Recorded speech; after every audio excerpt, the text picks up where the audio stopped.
नमस्कार दोस्तों।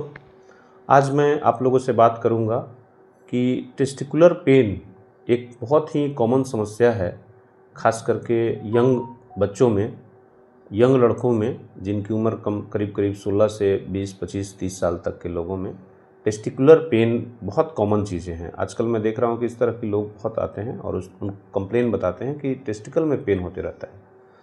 तो देखिए क्या-क्या संभावित, सबसे पहले तो वो डरे रहते हैं कि कहीं उनको कैंसर तो नहीं है। अगर इस तरह का आपको दिक्कत है, तो मैं आपको बताना चाहूँगा कि क्या-क्या सावधानी लें और क्या-क्या कारण हो सकता है ऐसे लोगों में टेस्टिकुलर पेन का। जो सबसे कॉमन है इस एज ग्रुप में वो है एपिडिडाइमोऑर्काइटिस। जो टेस्टिकल और जो भास डिफरेंस का जो एपिडिडाइमिस का इन्फ्लेमेशन होता है, उसके वजह से भी पेन होता है। तो दूसरा चीज़ें हैं, अगर हाइड्रोसिल रहे उसके वजह से भी हो सकता है। अगर आपको टेस्टिकल में कहीं कोई ट्रॉमा हो जाता है उसके वजह से भी हो सकता है।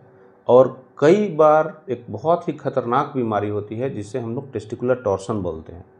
वो उसमें बहुत ही सावधानी और बहुत ही जागरूकता की ज़रूरत होती है, क्योंकि टेस्टिकुलर टॉर्सन जो होता है उसमें इमीडिएट सर्जरी की ज़रूरत होती है। अगर आप अपने डॉक्टर से तुरंत संपर्क नहीं करेंगे तो हम लोग टेस्टिकल को लूज़ कर सकते हैं, मतलब टेस्टिकल आपका काम नहीं कर सकता है। तो इसके पहचानने के लक्षण क्या है? कैसे आप पहचानेंगे कि आपको पेन सिंपल इन्फेक्शन से हो रहा है, कि पेन आपको वेरिकोसिल से हो रहा है, कि पेन आपको टेस्टिकुलर टॉर्सन से हो रहा है? जब आपको टेस्टिकुलर टॉर्सन का पेन होगा, बहुत सीवियर होगा, इतना ज़्यादा तेज होगा कि आपको इंजेक्शन लेने से भी आराम नहीं मिलेगा। तो आपको सोचना होगा कि ये टेस्टिकुलर टॉर्सन है और इसमें बिना फीवर, कोई ना फीवर रहेगा, कुछ रहेगा, डायरेक्ट एकाएक अचानक आपको दर्द हो जाएगा और बहुत तेज़ दर्द होगा। तो इस तरह का अगर आपको प्रॉब्लम होता है तो अपने जो नियर बाई में जो भी यूरोलॉजिस्ट हों उनसे तुरंत संपर्क करें, क्योंकि ये टेस्टिकुलर टॉर्सन हो सकता है।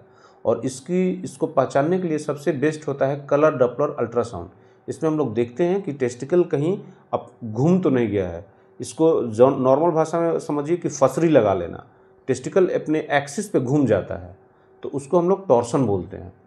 तो कहीं टॉर्सन तो नहीं है, अगर टॉर्सन है तो इसमें इमीडिएट सर्जरी की ज़रूरत पड़ती है। दूसरा चीज़ है, बाकी है इन्फेक्शन है। इन्फेक्शन कई तरह का होता है, फुनिकुलाइटिस होता है, एपिडिडाइमोऑर्काइटिस होता है, तो इसका ट्रीटमेंट हम लोग मेडिसिन से ठीक हो जाता है। दूसरा चीज़ है कि जो ग्रोइंग एज के बच्चे होते हैं उनमें स्क्रोटल सपोर्ट का बहुत ज़रूरत होता है, क्योंकि जो टेस्टिकल्स होता है ना, वो नीचे अपना ग्रेविटी से स्क्रोटम में रहता है और नीचे लटकते रहता है भास डिफरेंस से। तो कई बार जो बच्चे बहुत ज़्यादा भाग दौड़ करते हैं या खेलते कूदते हैं, तो उसमें जो भास डिफरेंस का छोटे-छोटे वेसल्स होते हैं वो डैमेज हो जाते हैं, जिसके वजह से उनको पेन होते रहता है। तो वैसे लोगों को मैं सलाह दूँगा कि आप स्क्रोटल सपोर्ट पहनें या अंडरवियर जो रहे, जो फ्रेंची पहने, जिससे कि आपको टेस्टिस को सपोर्ट मिले। पहले के ज़माने में लोग लंगोट पहनते थे, तो स्क्रोटल सपोर्ट बहुत ज़रूरी है। इसके अलावा आपको अगर फिर भी पेन नहीं रिलीफ़ हो रहा है तो अपने यूरोलॉजिस्ट से संपर्क करिए। हम लोग इसमें यूरिन रूटीन एग्ज़ामिनेशन और कल्चर कराते हैं और अल्ट्रासोनोग्राफी करा के देखते हैं कि कहीं कोई इन्फेक्शन या वेरिकोसिल या कोई इन्फेक्शन है कि नहीं। फिर उसके अनुसार हम लोग उसका दवा देते हैं।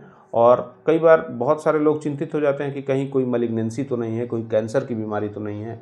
तो अगर हम लोग अल्ट्रासाउंड कराते हैं तो उसमें दोनों पता चल जाता है। अगर आपको कैंसर होगा तो उसमें आपका टेस्टिस बहुत ही हार्ड हो जाएगा और उसका सेंसेशन लॉस हो जाएगा। उसको हम लोग बोलते हैं टेस्टिकुलर सेंसेशन लॉस हो जाना। तो अगर इस तरह का प्रॉब्लम होता है तो उसमें मैलिग्नेंसी की चांसेस रहती है। तो ये सारे लक्षण हैं। अगर आपको इससे संबंधित कोई भी दिक्कत हो तो आप मुझसे मिल सकते हैं।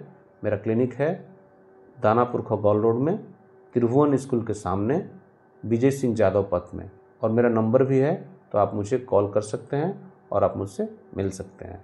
धन्यवाद।